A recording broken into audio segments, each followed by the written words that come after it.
Bulan ini seri khotbah kita adalah family blessing atau berkat keluarga. Tetapi saya mau ambil waktu 2 minggu di dalam seri khotbah ini karena bulan ini ada 5 minggu ya. 2 minggu untuk bicara terkait keuangan. Karena keuangan salah satu faktor yang menentukan kebahagiaan di dalam keluarga. Itu bukan satu-satunya faktor, banyak faktor yang lain.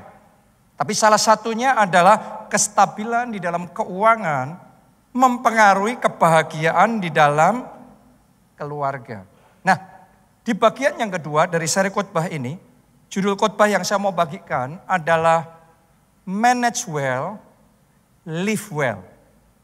Jadi, kelola dengan baik, maka keluarga kita akan hidup dengan baik. Artinya, manajemen atau pengelolaan punya peranan yang penting di dalam membangun kestabilan keuangan keluarga yang pada gilirannya akan mempengaruhi faktor penentu di dalam kebahagiaan keluarga kita. Jadi ayo kita belajar untuk bisa mengelola keuangan dengan baik. Sangat baik sekali kita beribadah tiap minggu. Sangat baik sekali saudara berdoa tiap hari secara pribadi. Tapi jangan lupa juga belajar mengelola keuangan dengan bijaksana. Kita baca Kejadian 2 ayat yang ke-5. Belum ada semak apapun di bumi. Belum timbul tumbuh-tumbuhan apapun di padang. Berarti belum ada tumbuhan, belum ada pertumbuhan, belum ada panen, belum ada hasil. Kenapa? Ada 2 faktor. Sebab Tuhan Allah belum menurunkan hujan ke bumi. Kalau belum ada hujan, belum ada hasil. Ada ladang pun kalau nggak ada airnya, maka nggak akan ada panennya. Betul apa tidak? Artinya butuh open heaven, butuh dalam hidup kita Tuhan membukakan tingkap-tingkap langit dan mencurahkan berkatnya sampai berkelimpahan dalam hidup kita. Nah ini khotbah bulan lalu ya, open heaven. Tingkap langit terbuka. Dan doa saya buat semua jemaat keluarga Allah di sini, Anda juga yang mengikuti secara online, sungguh-sungguh dalam hidup saudara, tangan Tuhan yang membukakan tingkap-tingkap langit dan mencurahkan berkat sampai berkelimpahan di dalam kehidupan saudara. Amin. Nah ini syarat yang pertama supaya keuangan kita bisa stabil, bisa baik. Kita butuh Tuhan menurunkan hujan berkatnya atas hidup kita, atas keluarga kita. Itu yang pertama. Tapi enggak cuma di situ saja. Lihat itu syarat berikutnya. Perhatikan pembacaan tadi. Kenapa kok belum ada panen, belum ada tumbuhan dan macam-macam. Yang kedua, dan belum ada orang untuk apa? Mengusahakan tanah itu.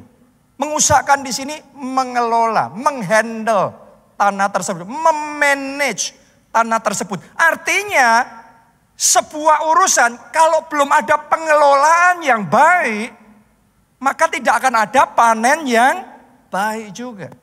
Jadi supaya ada panen yang baik butuh 2 hal. Satu butuh hujan berkat Tuhan. Tapi yang kedua butuh manusia yang mengelola. Butuh manusia yang mengusahakan. Jadi dua-duanya butuh. Ya, saya percaya hari ini sementara kita semua beribadah di tempat ini. Kita berdoa, kita naikkan pujian dan penyembahan. Saya percaya ini sesuatu yang menyenangkan hati Tuhan. Dan ketika hati Tuhan disenangkan, Tuhan akan menurunkan hujannya atas hidup kita. Hujan berkatnya atas hidup kita. Jadi yang pertama saudara sudah dapat nih. Tapi jangan lupa yang kedua butuh dari pihak kita belajar apa tadi? Mengelola. Memanage apa yang Tuhan percayakan sama kita. Karena kalau tidak, maka akan ada banyak orang Kristen cinta Tuhan, suka berdoa, bahkan pelayanan sana sini. Tetapi secara keuangan jelek. Secara finansial habis, ambles. Bahkan di Alkitab ditulis juga tentang seorang janda nabi yang ditinggal mati oleh suaminya, seorang nabi. Saya mau tanya sama saudara, sampai Alkitab menyebut dia nabi, berarti orang ini cinta Tuhan apa tidak? Yes. Ini orang cinta Tuhan, orang yang dekat sama Tuhan. Ini bukan cuma sekedar percaya Tuhan. Seorang nabi. Dia bahkan kalau nabi itu orang yang apa? Dengar-dengaran suara Tuhan. Orang yang punya kepekaan dalam roh. Ini orang yang luar biasa. Tetapi ketika meninggal dunia, Alkitab mengatakan dia meninggalkan hutang yang harus ditanggung istri dan anak-anaknya.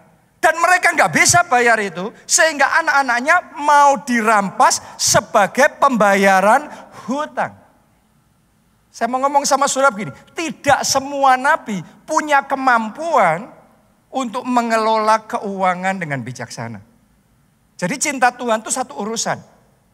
Tetapi mengelola keuangan itu urusan yang lain, yang sebuah skill, kemampuan yang harus dipelajari.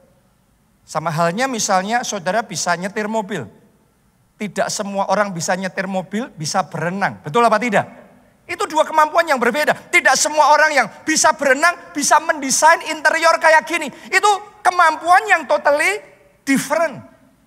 Kadang-kadang sebagian orang berpikir kalau orang cinta Tuhan, kalau nabi, maka dia bisa segalanya, Superman. No. Alkitab mengatakan bahkan nabi ini tidak bisa mengelola keuangan dengan baik. Sehingga akhirnya mendatangkan bencana keuangan buat keluarganya. Anaknya hampir dirampas jadi budak gara-gara bad money management. Gara-gara pengelolaan keuangan yang tidak bijaksana. Saya mau ngomong sama saudara, saya kenal pendeta-pendeta karena saya pendeta. Saya tahu penginjil, bahkan nabi, orang yang dianggap peka.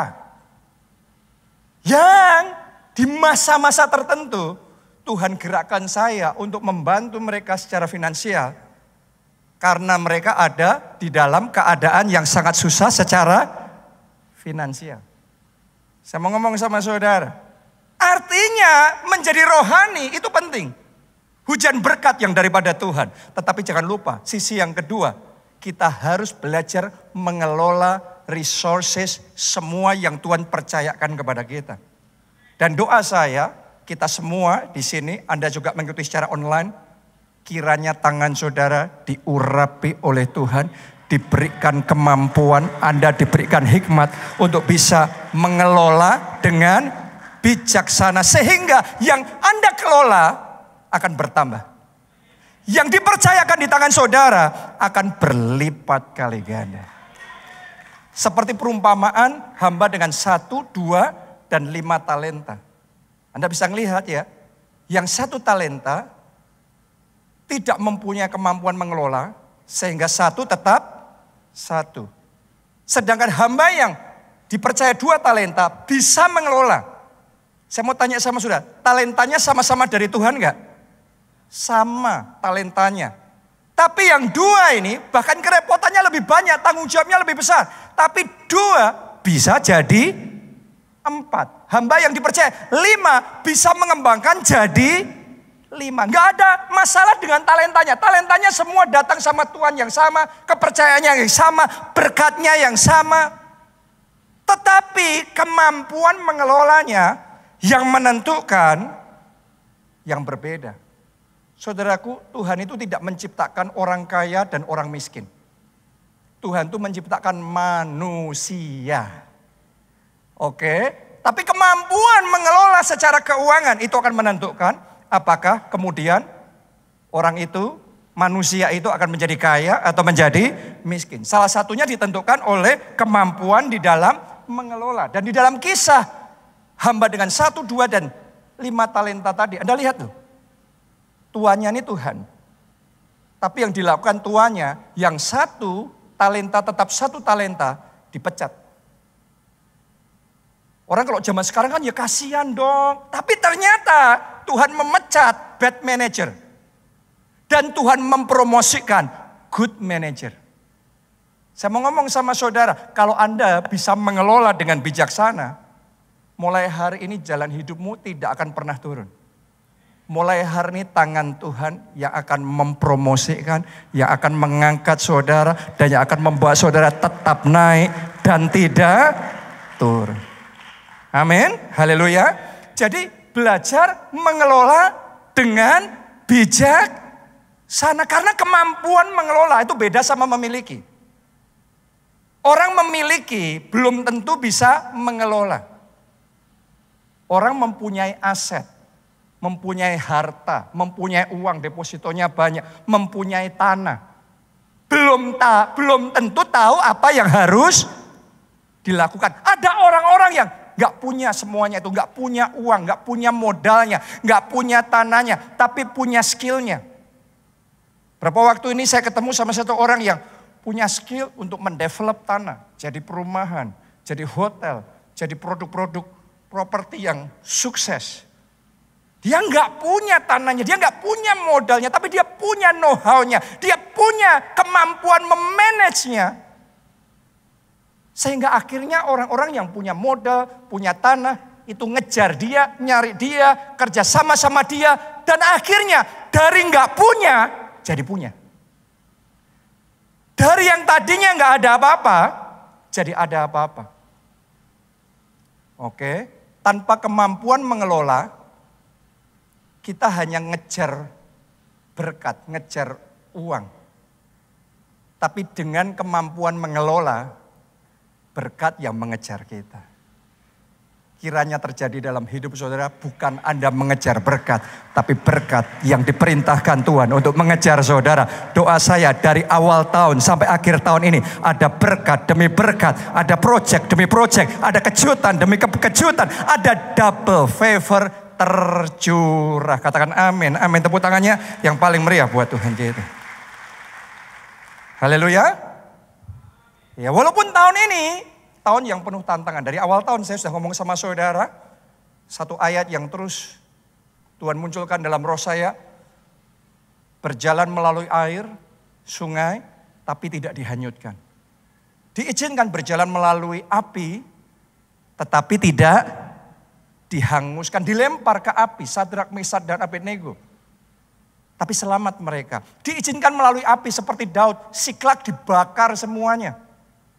Tapi pada akhirnya bukan hanya dia dapat balik semuanya, tapi dia dapat rampasan yang jauh lebih banyak. Hari ini Anda yang sedang melalui api, atau Anda sedang melalui air, Anda sempat mengalami dihanguskan, Anda sempat mengalami dibakar seperti Daud, atau dihanyutkan.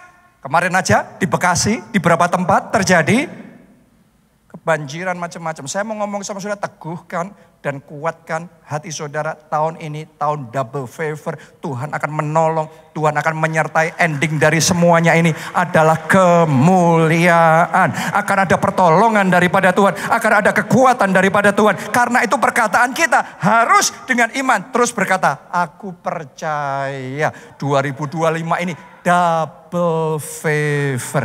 Terima itu, terjadilah dalam hidup saudara. Ayo tepuk tangannya yang paling meriah buat Tuhan kita. Jadi mari kita belajar mengembangkan kemampuan untuk apa tadi? Mengelola.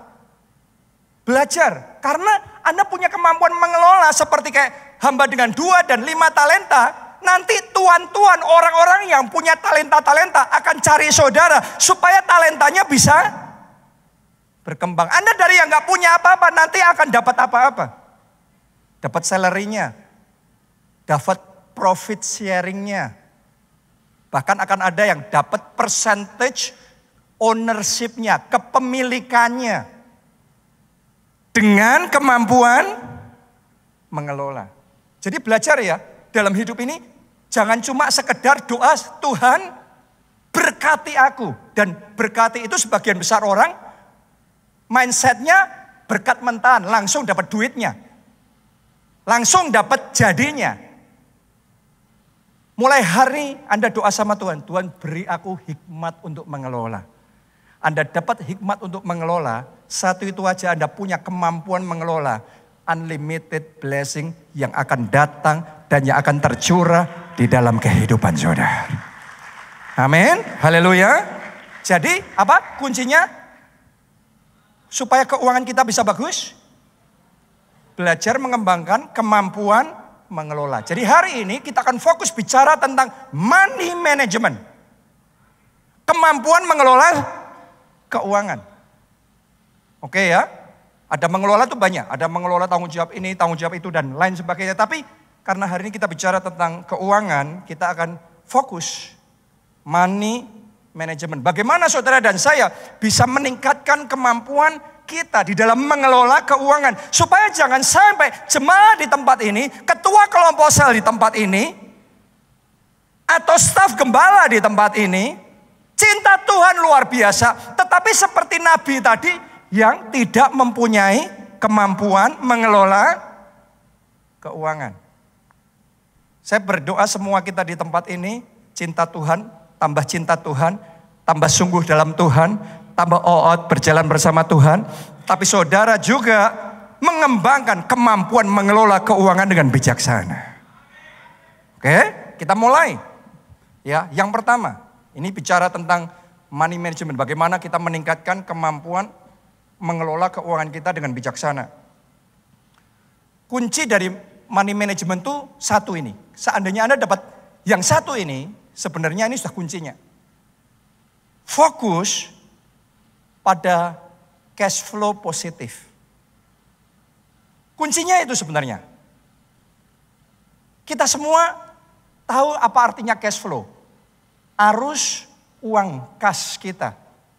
Ya, setiap bulan kita dapat penghasilan, berarti itu cash flow in, masuk. Oke, dari tabungan kita, dari pekerjaan kita, salary kita, bonus dan macam-macam. Keuntungan investasi dan macam-macam.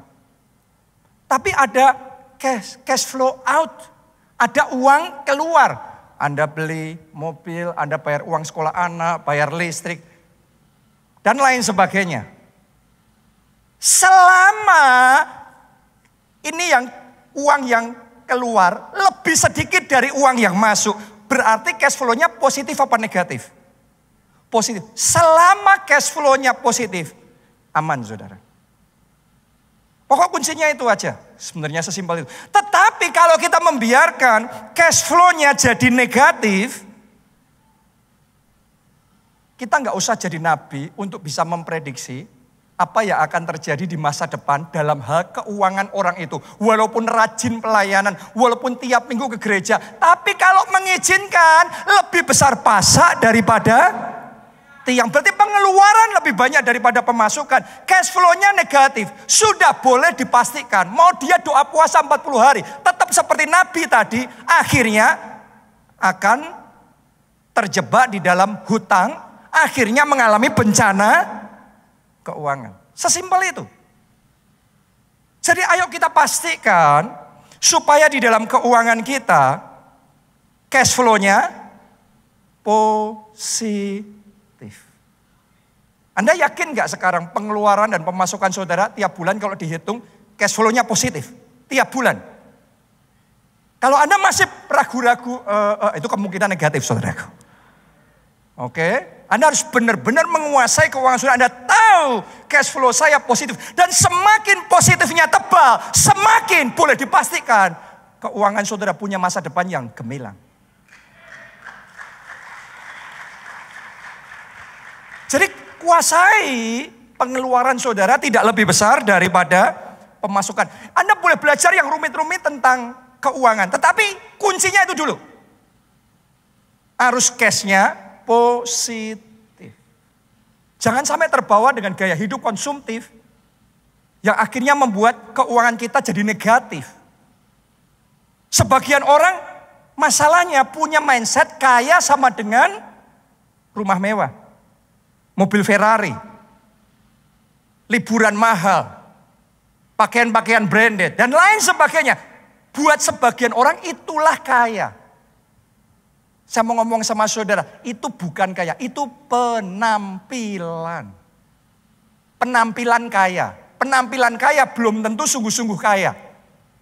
Sama-sama kaya, yang satu real rich, yang satu fake rich. Sama-sama pakai baju yang sama, sama-sama pakai tinggal di rumah, di perumahan yang sama. Sama-sama pakai mobil dengan brand yang berkelas yang sama. Yang satu benar-benar berisi. Yang satu nothing.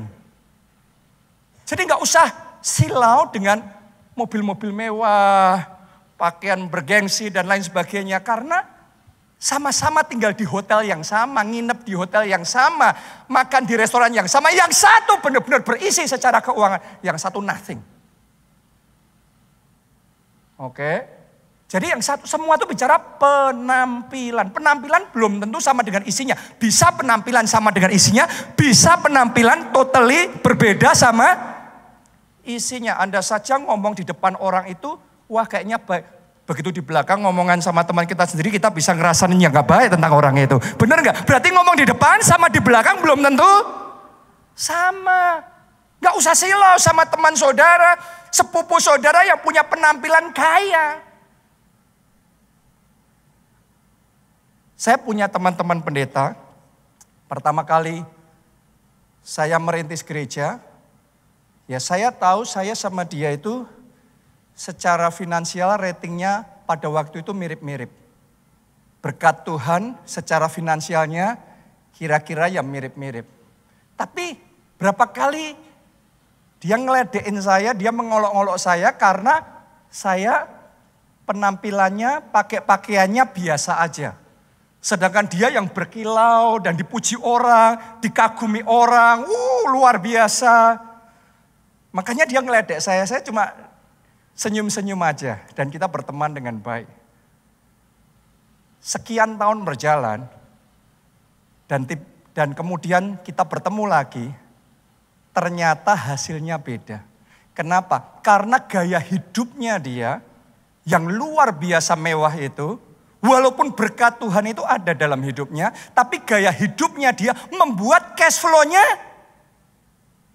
kalau enggak negatif maksimal habis. Oke.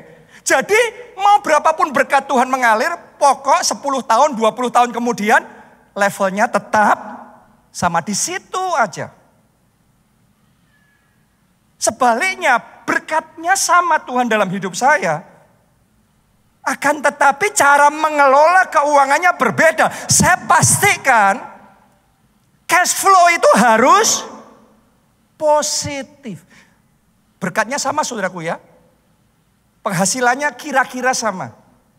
5 tahun lewat, 10 tahun lewat, sekian tahun lewat. Tiba-tiba levelnya jauh berbeda. Bukan karena berkatnya berbeda. Tapi karena kemampuan mengelola keuangannya berbeda. Yang satu mengizinkan pengeluaran membuat cash flow-nya habis. Yang satu cash flow-nya dipertebal. 5 tahun, 10 tahun. Level keuangannya berbeda. Jadi saya mau ngomong sama saudara, tidak peduli berapapun penghasilan saudara, berkat yang setiap bulan Tuhan kasih sama saudara, saya berdoa mulai hari ini, jangan izinkan gaya hidup konsumtif memakan habis semua berkat itu. Pastikan ada cash flow yang positif dan saya percaya mulai tahun ini Tuhan akan bawa keuangan saudara tidak stuck lagi, tetapi tiap bulan, tiap tahun tetap naik dan tidak turun. Amin. Ya, jadi apa? Kunci yang pertama dalam money management, cash flow-nya mesti positif. Anda nggak peduli, katakanlah penghasilan saudara 1 miliar, 5 miliar, 10 miliar tiap bulan, nggak peduli. Kalau cash flow-nya negatif, habis juga. Saya punya teman-teman yang alami seperti itu. Habis juga. Mau berapapun banyaknya penghasilan. Selama cash flow-nya negatif, ending ceritanya pasti habis. Tapi kalau cash flow-nya positif, naik dia. Akan bertumbuh, bahkan berlipat kali ganda. Itu yang pertama. Yang kedua, tingkatkan financial IQ Anda. Dalam money management ya penting sekali, karena financial IQ itu kayak IQ kita. Orang kalau IQ-nya baik, maka secara studi dia akan lebih gampang maju. Benar apa tidak? Pelajarannya sama, tapi karena IQ-nya lebih, maka dia maju. Financial IQ itu juga gitu. Handle keuangannya sama, tapi dengan financial IQ yang lebih, maka uang yang sama itu jadinya akan beda. Kayak tadi saya cerita tentang saya sama teman saya. Penghasilannya sama-sama X. Tapi X rupiah yang sama, Ya, dengan financial IQ yang dia jalankan pada waktu itu, maka setelah sekian tahun X tetap X. Dengan X berkat yang persis sama Tuhan kasih di tangan ini, yang waktu itu X, jadi 10X. Terus jadi 100X. Tadinya X jadi 10 kali, jadi 100 kali, bahkan terus unlimited. X-nya sama, 100 jutanya sama dikasih di tangan seseorang. Tapi yang satu dikasih 100 juta, 1 miliar, habis pasti. Yang satu 100 jutanya persis sama, dikasih sama orang yang kedua, gak habis, tapi bisa mempertahankan naik-naik cuma dikit. Tapi ada orang dengan financial IQ yang bagus, 100 jutanya sama, dan 100 juta bisa jadi 200, bisa jadi 400, dan tanpa batas. Itu sebabnya penting sekali untuk kita bisa belajar meningkatkan financial IQ kita. Kita baca Amsal 21 ayat yang ke-20. Harta yang indah dan minyak ada di kediaman orang bijak. Tetapi orang yang bebal memboroskannya. Jadi hartanya sama, yang satu diboroskan, sedangkan yang satu lagi dilipat gandakan. Doa saya mulai hari ini, setiap harta, setiap berkat yang Tuhan kasih di tangan saudara, tidak lagi boros, tidak lagi habis. Mulai hari ini bertambah-tambah, mulai hari ini berlipat kali ganda, mulai hari ini melimpah-limpah. Amin. Karena itu belajar untuk meningkatkan financial IQ saudara. Saya pendeta loh, saya baca Alkitab siang dan malam loh. Tapi saya belajar keuangan loh. Saya beli dan saya baca dan saya mempelajari buku-buku tentang keuangan. Tentang investment. Dan macam-macam. Dan mungkin lebih daripada orang yang kuliah di bidang finance. Mungkin. Karena saya punya buku itu, mungkin kalau dikumpulin mungkin 2 kamar aja kurang. Oke. Itu butuh untuk belajar. The more you learn, the more you earn. Semakin kita belajar, semakin penghasilan kita akan meningkat. Bisnisnya sama, pekerjaannya sama, semuanya settingnya sama, salary-nya sama, penghasilannya sama. Tetapi dengan knowledge finansial yang berbeda, maka hasil akhirnya berbeda. Jadi mulai hari ini, tingkatkan financial IQ saudara. Jangan lupa belajar meningkatkan secara keuangan. Yang ketiga, buat dan ikuti anggaran bulanan dengan bijaksana. Siapa di sini yang punya budget bulanan untuk keluarga saudara atau Anda pribadi? Haleluya. Haleluya. Saudara semua yang besar pasti punya budget. Anggaran. Enggak sekedar mau keluar ya keluar uang. No. Semua punya perencanaan. Kalau keuangan saudara tidak direncanakan, enggak heran. Tanpa adanya perencanaan, kolaps. Susah maju. Karena enggak direncanakan. Membuat budget itu kita merencanakan. Anda tulis. Misalnya, total pendapatan berapa? Tulis saja. Di budgeting itu, di anggaran itu. Catat semua pengeluaran saudara. Ya, pengeluaran boleh Anda bagi jadi 2 kategori. Yang satu yang memang kebutuhan. Itu yang pokok, nggak bisa tidak. Yang kedua apa? Keinginan. Kalau Anda belum bisa membedakan itu, kacau deh keuangan. Anda harus bisa memisahkan yang mana kebutuhan, yang mana adalah keinginan. Pisahin itu. Buat budget yang benar di dalam keuangan saudara. Karena itu syarat money management yang prudent, yang bijaksana. Kita baca Amsal 27 ayat 23 sampai 24. Kenalah baik-baik keadaan kambing dombamu. Dalam hal ini kambing dombamu itu penghasilanmu, pendapatanmu, setiap rupiahmu itu kambing dombamu. Yang mengerti boleh katakan amin, saudaraku. Oke, perhatikanlah kawanan hewanmu. Karena harta benda tidaklah abadi. Apakah mahkota tetap turun temurun? Kalau enggak diperhatikan, kambing domba itu bisa melenceng jalannya, hilang sendiri.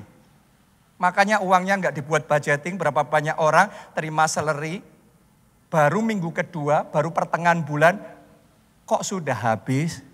Itu kambing dombanya sedang tersesat, saudaraku. Tidak ada budgeting yang bijaksana. Karena itu jangan heran pada akhirnya akan habis seberapa pun banyaknya itu. Jadi saya sarankan saudara membuat budgeting rumah tangga, keuangan keluarga yang bijaksana. Katakanlah saudara punya penghasilan 10 juta tiap bulan. Saudara bisa mengatur, kembalikan dulu persepuluhan, 10% kepada Tuhan. Kemudian kalau saran saya buat saudara, budget dulu, pastikan dulu persentase untuk tabungan dan investasinya. Bukan pengeluaran dulu, nabung dulu, invest dulu. Katakanlah 10% lagi atau 20%. Semakin banyak semakin bagus di situ. Terus katakanlah untuk kebutuhan esensial yang pokok tadi 50% misalnya. Terus katakan untuk keinginan atau urusan sekunder 10%, 20%. Jadi dibuat plot, dibuat kafling-kafling yang membuat keuangan kita aman nih. Yang ini jangan diganggu nih. Setiap kaflingnya jangan diganggu nih. Saudaraku, sampai dengan hari ini, sudah puluhan tahun. Sampai dengan hari ini, saya masih melakukan pencatatan keuangan. Saya tahu kemana uang saya pergi. Saya tahu pengeluaran saya untuk apa saja. Saya catat itu kambing domba saya. Maksudnya keuangan ya. Oke. Dan saya ajarkan juga kepada anak-anak saya. Sudah tanya sama anak-anak saya, mau Jessica, mau Gaby, mau Jane. Saya pastikan mereka harus membuat anggaran, budgeting, keuangan pribadi mereka, termasuk pencatatan. Mereka mau masuk berapa, keluar berapa, keuangannya harus ada catatannya semuanya. Dan saya kasih syarat sama mereka, uang saku berikutnya hanya bisa cair kalau catatan bulan sebelumnya sudah selesai. Artinya kalau mereka nggak nyelesain catatan keuangannya, pembukuannya, tidak ada uang saku yang cair. Uang sakunya masih kepending. Kadang-kadang kita harus sadar, saudaraku, kita harus bertobat. Banyak orang Kristen berkatnya kepending. Karena catatannya nggak beres. Mulai hari ini ayo sama-sama kita bertobat. Kerajaan Allah sudah dekat. Semuanya ayo kita minta ampun sama Tuhan. Kita buat pencatatan keuangan yang baik. Mari kita jadi prudent, jadi bijaksana di dalam mengelola keuangan. Dan itu yang akan menjadi satu basic untuk Tuhan bisa memberkati kita. Jadi sejak kecil anak-anak saya sudah tanamkan satu kemampuan. Saya ajarkan, saya impartasikan, saya pastikan. Kemampuan yang susah banget kita kembangkan kalau sudah dewasa. Sudah terlanjur gak pernah nyatet. Disuruh nyatet mau mulut sampai berbusa seperti apapun susah banget. Tapi sejak dari kecil mereka sudah diajar untuk membuat pencatatan keuangan yang bijaksana. Sudah lihat semua bisnis besar. Semua bank-bank besar, semua perusahaan besar. Ada nggak catatannya? Ada nggak yang ngomongnya mengalir saja? Semua yang besar pasti ada pencatatan yang benar. Jadi tolong buat pencatatan di dalam keuangan keluarga. Itu bagian dari good money management. Sehingga kita bisa membangun keuangan keluarga yang stabil, yang kokoh, yang kuat.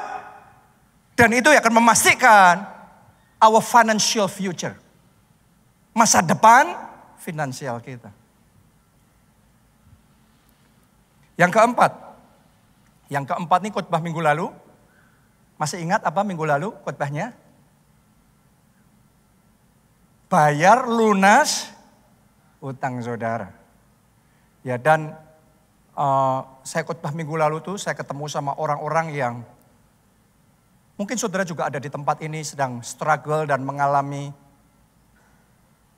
keadaan yang sangat susah secara finansial. Ya, saya berdoa Tuhan memberikan anugerah kepada saudara. Tuhan memberikan pengurapan kepada saudara. Sehingga di 2025 ini mujizat terjadi dan Anda bebas hutang. Saya berdoa semuanya kita di tempat ini dalam nama Yesus bebas hutang. Keluarga kita bebas hutang. Anak-anak kita bebas hutang. Orang tua kita bebas hutang. Jangan sampai jadi nabi yang meninggalkan hutang sampai mati buat keluarganya. Saya berdoa Anda tidak meninggalkan hutang. Anda meninggalkan warisan. Anda meninggalkan masa depan yang gilang gemilang buat keluarga saudara. Amin. Yang kelima, ini sudah saya singgung tadi. Yang kelima, tabung dan investasikan uang saudara. Jadi tadi kita bicara tentang arus cash positif. Itu nanti pada akhirnya bicara tentang tabungan dan strategi investasi. Mau digimanain uangnya itu. Sehingga akhirnya dari X jadi 10X, jadi 100X dan seterusnya. Dan dalam hal menabung dan menginvestasikan, saya mau ngomong sama saudara, ya, jangan nunggu sisanya berapa dari gaji saudara, penghasilan saudara tiap bulan dipakai macam-macam dulu, ada sisa terus baru invest. Salah. Invest dulu, sisanya baru belanja. Dua pendekatan ini kayaknya sama aja, tapi masa depannya beda. Yang satu talenta tetap satu, yang satu talenta jadi 1000. Karena pendekatannya berbeda. Investasi itu bukan sisa, investasi itu di awal. Oke, dan saya sarankan sama saudara, urusan investasi ya, jangan tamak deh. Jangan tergiur dengan iming-iming imbal hasil yang besar. Karena semua yang kayak gitu, kita yang pokoknya mau duit kita langsung, dilipat gandakan langsung sekarang, cepat. Itu senyumnya di awal. Akhirnya nangis darah. Itu sudah rumus pasti kayak gitu. Bahkan kalau untung pun, bulan-bulan awal, tahun-tahun awal, itu ceritanya kemana-mana. Nanti kalau sudah habis semua gak ada yang ngomong. Makanya yang di mana-mana kedengeran cerita itu yang untung-untung aja. Tapi yang rugi dari investasi diam semuanya, malu. Gimana rasanya? No. Anda dalam investasi Anda tidak main judi seperti itu. Saudara mainnya strategi jangka panjang. Karena Tuhan kita Tuhan dari generasi ke generasi. Allah Abraham, Allah Ishak, Allah Yakub, Allah yang memberkati bukan setahun 2 tahun, memberkati beribu-ribu keturunan. Kiranya berkat Tuhan dalam hidupmu dan keluargamu itu bukan cuma berkat satu musim, tapi berkat semua musim. Berkat keturunan, turun-temurun, 1000 generasi, keluarga saudara diberkati. Katakan amin, tepuk tangannya yang paling meriah buat Tuhan kita. Amin, haleluya. Masalahnya sebagian dari kita punya jiwa gambler. Spekulator, saya ini salah satunya. Saya tuh dulu spekulator sejati. Saya tuh punya nyali besar sekali, berani ngambil resiko yang besar sekali. Tapi ya itu saudaraku ya, kita benar pun melejit. Benar lagi, spekulasi melejit lagi. Orang kalau spekulasi benar, terus melejit, dia akan semakin berani atau semakin takut. Orang kalau benar, Anda judi benar, pasti akan terdorong lebih lagi, berani lebih lagi. Sampai di satu titik, pepatah aja ngomong, sepandai-pandainya tupai melompat jatuh juga akhirnya. Begitu sekali kepleset dengan spekulasi yang besar, maka semua benar itu akan di wipe out hanya dengan satu kesalahan. Dan saya ngerasain itu. Ada tahun-tahun yang saya mandek, stagnan, dan bahkan mundur karena kesalahan itu. Dan sampai saya paham firman Tuhan bahwa untuk membawa lompatan itu bukan dengan cara seperti itu. Lompatan itu Tuhan akan buka jalan. Tuhan akan berikan kesempatan-kesempatan yang baru. Tuhan akan kasih opportunity yang baru. Dan Tuhan akan kerjakan mujizatnya. Sehingga terjadi lompatan yang besar. Tapi dalam hal money management kita harus prudent. Dalam hal investasi kita jangan tergiur dengan iming-iming yang indah-indah. Bapak investasi Warren Buffett pokok punya jurus. Rule number 1, don't lose your money. Never lose money. Jangan sampai kehilangan uang. Rule number 2, do not forget rule number 1. Hukum yang kedua, jangan lupa. Hukum pertama, jangan kehilangan uang. Jadi jangan berjudi. Main yang benar. Pastikan Anda punya membangun masa depan keuangan tuh kayak orang bangun rumah. Satu batu bata ditaruh, tumpuk lagi berikutnya, tumpuk lagi berikutnya, tumpuk lagi. Terus gitu aja. Dan gak usah ngiri kalau teman kita karena investasi itu melejit naik. Biarin aja, gak apa-apa. Karena yang sekarang senyum nanti bisa nangis darah. Kalau kita gatel tangannya karena teman kita cuan kita yang gak cuan. Terus kita ikut, siap-siap aja nangis darah juga. Belum dapat untungnya, dia sudah dapat untungnya, nikmati dulu, nanti nangis darah. Banyak orang ketinggalan kereta, dapat nangis darahnya aja saudaraku. Gara-gara scam. Dalam investasi, no kita tidak memainkan game yang kayak gitu. Prudent money management tidak memainkan game yang seperti itu. Tidak terlibat dalam permainan-permainan. Kita nggak ngiri orang jadi kaya karena itu. Jangan ngiri orang yang jadi kaya karena itu. Karena Tuhan punya cara untuk mempromosikan saudara. Tuhan punya 1001 cara untuk memberkati saudara. Melipat gandakan berkat-berkatnya dalam hidup saudara. Amin. Yang keenam sekarang. Keenam ini penting nih. Bangun pagar pengaman finansial. Apalagi di kondisi seperti sekarang ini. Jadi keuangan itu harus punya pagar yang kuat. Benteng yang kuat. Pertahanan yang kuat. Jangan mengizinkan keuangan Anda terekspos. Sehingga kalau hal-hal tertentu terjadi di luar dugaan. Maka semuanya habis. Jadi harus ada pagar pengaman yang kuat, yang kokoh yang kita bangun. Salah satunya misalnya secara pribadi. Punya dana darurat. Ya jadi jangan dana cash saudara sudah kayak nggak ada sama sekali dipakai investasi semuanya misalnya. Mesti ada dana darurat yang kalau anything happen, sesuatu terjadi, emangnya saudara nyangka kemarin Bekasi banjir kayak gitu? Kalau saudara ngalami yang mereka alami, ada uang di rekening bank saudara dan tidak ada cadangan sama sekali, beda loh pengalamannya. Benar nggak? Dalam hidup ini ada banyak emergency. Saudara harus bijaksana untuk membangun pertahanan finansial yang kuat. Apalagi zaman sekarang ini, ketidakpastian global itu meningkatnya drastis banget. Jadi pertahanan kita harus dikokohkannya juga lebih kuat. Kondisi sekarang ini ya, Anda kalau ngikuti petunjuk firman Tuhan, Anda mau melewati api, tidak dihanguskan. Melewati air, tidak dihanyutkan. Anda akan diselamatkan, diluputkan. Anda akan kokoh berdiri dengan kuat. Amin. Kalau Anda anggap perlu, saudara bisa gunakan asuransi. Saudara punya teman-teman yang bekerja seumur hidup, tapi kemudian suatu saat sakit dan kehilangan segalanya. Betul? Salah satunya karena nggak ada coverage itu. Memang nggak enak ya kita bayar premi asuransi nggak pernah dipakai. Itu yang paling jengkelin saudaraku. Tapi sebenarnya ya puji Tuhan nggak pernah make.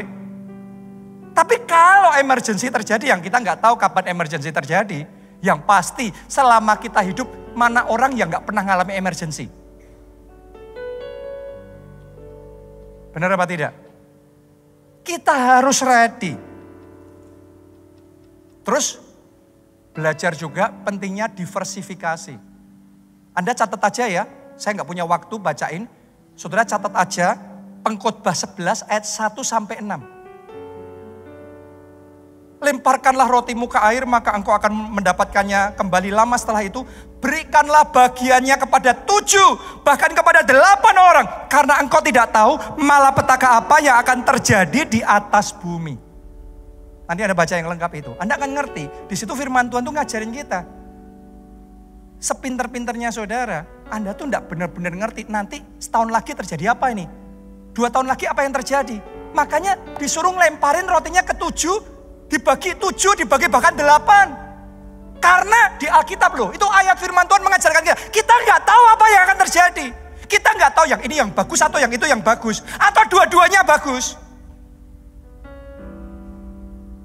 Kalau ada belajar itu, aman. Kokoh, saya berdoa benteng-benteng keuangan sudah diamankan, dikokohkan, dan dikuatkan oleh Tuhan. Katakan amin. Tepuk tangannya pula yang paling meriah buat Tuhan kita. Yang terakhir, yang ke-7. Komit dengan perjanjian berkat Tuhan. Ayo baca Ulangan 28 ayat yang pertama. Semuanya siap baca ya? Semuanya ya? 1, 2, 3. Jika engkau baik-baik mendengarkan suara Tuhan Allahmu dan melakukan dengan setia segala perintahnya yang kusampaikan kepadamu pada hari ini, maka Tuhan Allahmu akan mengangkat engkau di atas segala bangsa di bumi. Jika engkau baik-baik mendengar suara Tuhan Allahmu dan engkau lakukan dengan setia. Jalan sama Tuhan itu bukan kontrak sementara. Ikut Tuhan itu sekali Yesus, selamanya Yesus. Sampai akhir nafas kita, sampai putih rambut kita, tetap Yesus. Saya buat covenant sama Tuhan, saya setia sama Tuhan, saya taat secara finansial melakukan yang diajarkan firman Tuhan. Itu bukan untuk satu masa, bukan kalau mood saya lagi enak, keadaan lagi baik memungkinkan. Bukan kalau lagi pas keadaannya ekonomi bagus, terus kerja keras. Kerajinan itu kan bagian dari covenant. Bagian dari perjanjian. Integritas itu bagian dari covenant kita sama Tuhan. Mengembalikan persepuluhan itu bagian dari covenant kita sama Tuhan. Money management, menjadi hamba yang bisa dipercaya mengelola keuangan dengan baik. Itu adalah bagian dari covenant kita sama Tuhan. Dan kalau kita lakukan, jikalau engkau baik-baik mendengar suara Tuhan Allahmu, dan engkau lakukan dengan setia, maka Tuhan yang akan membuat Anda di atas segala bangsa di bumi. Dan berkat-berkat ini akan datang kepadamu. Saya percaya jemaat di tempat ini, jemaat yang diberkati. Aku punya Tuhan. Kita pakai berdiri semuanya. Nyanyikan lagu ini. Angkat 2 tangan saudara. Katakan, aku punya Tuhan yang besar. Dan sanggup menggenapi imanku bersepakat percaya kuasa-Mu. Ku terima sekarang kemenangan dan Mari, lambai-lambaikan 2 tanganmu. Katakan bersama. Aku punya Tuhan yang besar, yang telah berjanji dan sanggup menggenapi imanku bersepakat percaya kuasa-Mu. Ku terima sekarang kemenangan darimu. Nomor 1, Tuhan sumber berkat dalam hidup kita. Karena Tuhan yang punya kuasa meninggikan Dan yang punya kuasa juga merendahkan. Tuhan yang punya kuasa membangun dan merobohkan. Doa saya dalam keluarga saudara, keuangan Anda dibangun, dikuatkan, dikokohkan, ditambahkan, bahkan dilipat gandakan. Karena itu nomor 1, jadikan Yesus sebagai Tuhan dan Juru Selamat dalam hidup saudara. Saya mau pastikan kita semua ya, jangan sampai ada yang terlewat. Karena ketika kita terima Yesus, maka kita akan terima pengampunan dosa. Dosa-dosa kita dihapuskan. Dan kita diberikan jaminan keselamatan bisa masuk pasti di dalam kerajaan surga. Ada yang mau itu, kita angkat 2 tangan. Ikuti doa ini, katakan Tuhan Yesus. Tuhan Yesus, Masuklah dalam hatiku. masuklah dalam hatiku. Jadilah Tuhan dan Juru Selamat. Jadilah Tuhan dan Juru Selamat. Ampuni dosa-dosaku. Ampuni dosa-dosaku. Selamatkan aku ya Tuhan. Selamatkan aku ya Tuhan. Mulai sekarang. Mulai sekarang. Hidupku milik Yesus. Hidupku milik Yesus. Aku ikut Yesus. Aku ikut Yesus. Melayani Yesus. Melayani Yesus. Seumur hidupku. Seumur hidup. Aku percaya. Aku percaya. Aku sudah diselamatkan. Aku sudah diselamatkan. Terima kasih Tuhan. Terima kasih Tuhan. Amin. Yang kedua, hari ini firman Tuhan bicara tentang hikmat mengelola keuangan. Saya tahu kita semua di sini orang-orang yang cinta Tuhan. Tapi hari ini mari kita doa seperti Salomo. Dia minta satu hal, bukan minta rumah, bukan minta emas, perak, permata, bukan minta uang. No. Yang dia minta hikmat. Karena dia dapat hikmat, dia dapat semua. Banyak orang Kristen salah doanya minta rumah, minta mobil, minta uang. Anda dapat mobil 1 ya sudah, nanti sekian tahun ya rusak lagi mobil itu. Tapi Anda dapat hikmat. Anda bisa punya berapapun banyak mobil, berapapun banyak rumah. Dan berapa banyak semua yang Anda mau. Kuncinya adalah hikmat. Hikmat untuk mengelola. Ayo semuanya datang sama Tuhan. Kita minta hikmat itu dari Tuhan. Angkat 2 tangan saudara. Katakan Tuhan Yesus. Tuhan Yesus. Aku datang kepadamu. Aku datang kepadamu. Dengan rendah hati. Dengan rendah hati. Aku minta hikmat. Aku minta hikmat. Hikmat dalam mengelola keuangan. Hikmat dalam mengelola Ajari keuangan. aku ya Tuhan. Ajari aku ya Tuhan. Mari masing-masing doa saudaraku. Masing-masing berdoa. Angkat suara saudara. Ajari Tuhan. Bagaimana menata budgeting dalam keluarga. Anggaran dalam keluarga. Beri aku hikmat untuk bisa membuat pencatatan keuangan yang bijaksana. Untuk mengambil keputusan yang tepat di dalam berinvestasi. Dalam mengatur keuangan. Mengatur bisnis pekerjaan.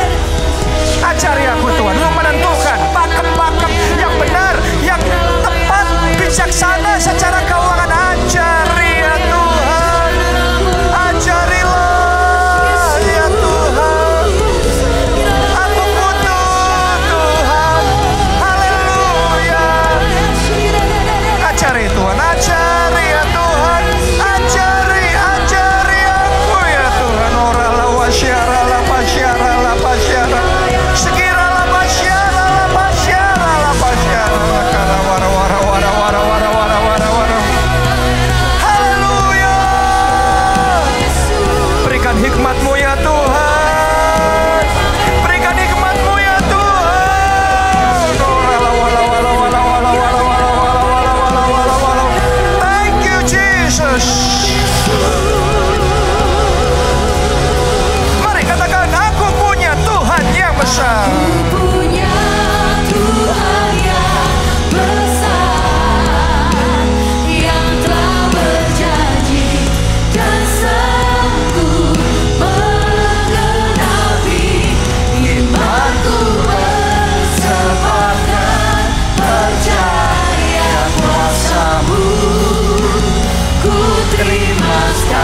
katakan